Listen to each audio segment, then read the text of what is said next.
The camp that was never meant to exist first scream didn't come from a battlefield. It came from a man staring at an American flag, thousands of miles from home, realizing he had survived the war only to be swallowed by something far stranger. If you want to understand a hidden chapter of World War II that history barely whispers about, stay with this story until the very end, because every minute forward rewrites what you think captivity, loyalty, and victory truly meant.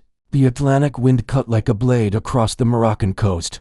In the winter of 1943, Lieutenant Evan Cole, United States Army Corps of Engineers, stood on a half-built watchtower and stared at the camp below him. Rows of tents, floodlights, barbed wire freshly unspooled like veins across the sand. Officially, it didn't exist. Camp Ashford wasn't on maps. It wasn't in press briefings. It wasn't even discussed openly among officers unless doors were closed and voices lowered. Yet within its fences, over 3,000 German prisoners of war were being held not in America, not in Europe, but on neutral adjacent soil under exclusive American control. The idea was radical, dangerous, and, some believed, brilliant. The U.S. Army feared that transporting German POWs directly to American soil risked sabotage, propaganda leaks, and domestic unrest. But holding them near active war zones was equally risky. So Camp Ashford was born, an offshore solution, a psychological experiment disguised as logistics. Evan hadn't volunteered for this assignment. He had designed bridges in Louisiana, not human containment systems in North Africa. But when Washington called, you didn't ask why. On the camp's first operational morning, the prisoners arrived at dawn. They came in columns, boots crunching sand, uniforms torn, eyes hollow but alert. These weren't broken men. They were survivors of Tunisia, Africa Corps veterans, submariners, engineers, medics. The war had not crushed them yet. Among them walked Oberleutnant Karl Weiss, a former architecture student from Munich. He noticed details others missed: fence spacing, guard rotation timing, the way American soldiers avoided eye contact. This was not a normal prison camp. Inside the command tent, Colonel Richard Helbrook studied a file thicker than a Bible. Ashford's purpose was layered. Yes, it housed POWs, but it also tested something unprecedented: weather-controlled exposure to American culture, music, newspapers, work routines, and subtle freedoms could reshape the mindset of enemy soldiers before the war even ended. No lectures, no forced re-education, just environment. Helbrook believed wars didn't end with treaties. They ended in the minds of the defeated. The first week passed without incident. Prisoners were assigned labor building roads, unloading supplies, maintaining water systems. They were paid in camp credits, allowed to buy cigarettes, chocolate, even American magazines weeks before they appeared in Europe. This confused them. Why were they being treated like workers instead of enemies? Karl noticed something else. Guards spoke casually. They joked. They played baseball in view of the prisoners. At night, radios played swing music instead of military marches. The camp didn't feel like punishment. It felt like a question. Evan Cole watched the prisoners closely. He'd been told to observe behavior, report patterns, note changes. One afternoon, he saw Karl sketching the camp layout in the sand, not escape routes, but buildings, reimagining them. Instead of confiscating the drawing, Evan asked a question. Why? Architecture, he said. Karl looked up, surprised by the English, then replied carefully. Because structures reveal intentions. This place does not intend to break us. That sentence followed Evan for days. Tension rose when a shipment arrived: crates of books. Not propaganda, American novels, German translations of Mark Twain, even a copy of the U.S. Constitution, printed in German. The guards were uneasy. Some thought it was madness. Others whispered that Ashford was a betrayal of men fighting and dying on the front. Then the first twist came. A prisoner collapsed during labor, not from exhaustion, but from malnutrition dating back months before capture. Evan pushed for immediate medical care. The camp doctor agreed, but higher command hesitated. Resources were limited. Every supply used here was one less sent to the front. Helbrook made the call: full treatment. The next morning, the camp was silent. No songs, no chatter. 3,000 German prisoners stood at attention, not ordered, not forced. When the recovered man returned to the barracks, alive because of American care, something irreversible shifted. Respect formed not for America as a nation, but for Americans as humans. That night, Karl wrote in a hidden notebook, "This war is not ending how we imagined." But Camp Ashford had enemies beyond its fences. British intelligence questioned its legality. The French feared post-war implications, even within the U.S. command. Rumors spread that Ashford was turning soldiers soft on both sides. Then, on February 17, 1943, a coded message arrived from Washington. Ashford's mission was expanding. The camp would no longer just hold prisoners. It would select some of them carefully for something unprecedented. A program so secret it didn't yet have a name. Evan read the order twice, hands trembling. Across the camp, Carl looked up at the same moment, sensing change in the air. The war had followed them here. And Camp Ashford was about to become far more than a prison. The program, without a name. The first rule of the new program was simple. No one was allowed to call it rehabilitation. At dawn, Colonel Halbrook gathered his senior officers inside the command tent. Maps were rolled away, radios were unplugged. What replaced them was a thin folder stamped with no insignia at all. Inside were names, 23 of them. German prisoners, men selected not for loyalty, but for influence. These men, Halbrook said, tapping the list, are not collaborators. They are not defectors. They are thinkers, observers, natural leaders. If this works, they go back to Germany after the war carrying something more dangerous than weapons. Evan Cole understood immediately. Ideas. The program's goal was audacious. Expose select German POWs to democratic decision-making, responsibility, and moral ambiguity. Not as students, but as participants. They would help run parts of the camp, distribute supplies, mediate disputes, even plan labor schedules. It was trust as a weapon, and Carl Weiss's name was on the list. When Carl was summoned, he expected interrogation. Instead, he was escorted into a tent where no guards stood. Inside, Evan waited alone, sleeves rolled up, exhaustion visible. "You've been chosen," Evan said. "You can refuse." Carl almost laughed. In a prison camp, yes.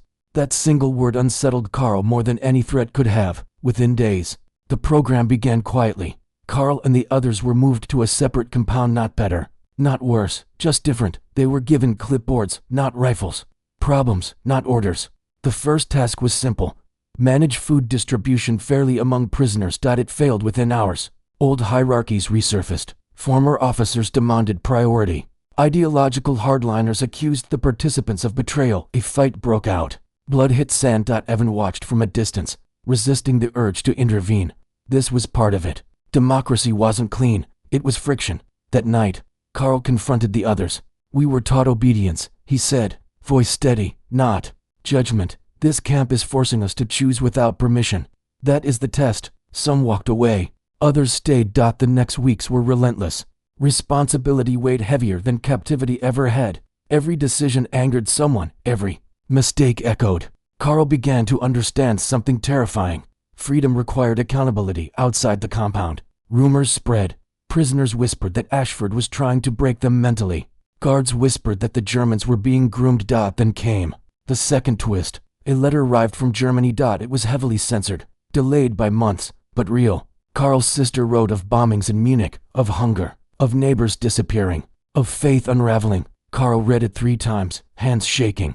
The program suddenly wasn't theoretical. Meanwhile, Evan faced pressure from Washington. Reports demanded results, metrics, proof. But how did you measure ideological shift? How did you chart out? One night, Evan and Carl spoke alone near the perimeter fence.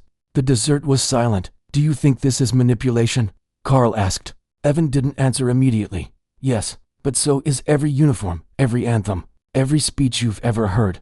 The question isn't whether you're influenced, it's whether you're allowed to question the influence."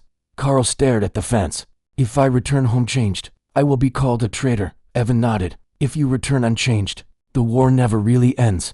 Tension escalated when British intelligence officers arrived unannounced.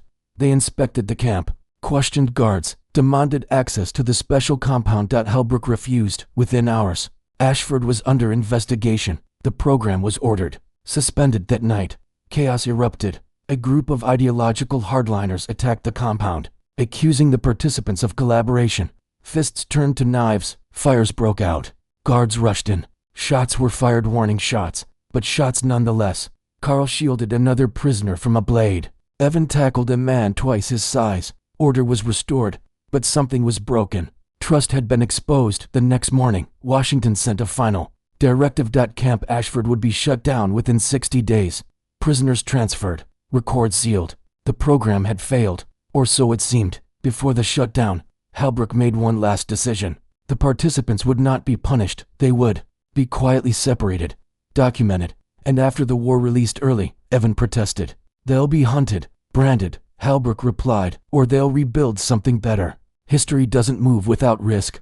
Carl learned of the decision at sunset. The camp around him buzzed with rumors, fear, uncertainty. For the first time since his capture, he felt something close to purpose.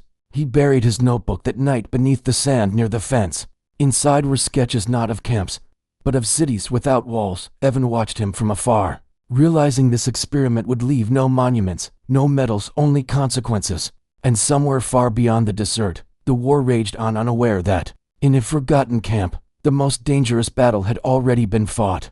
What survived after the gates opened Camp Ashford ended without ceremony. No surrender, no speeches, no photographs. In April 1945, as Allied forces closed in on Berlin and the world's attention turned toward victory, the camp in the Moroccan desert was quietly dismantled.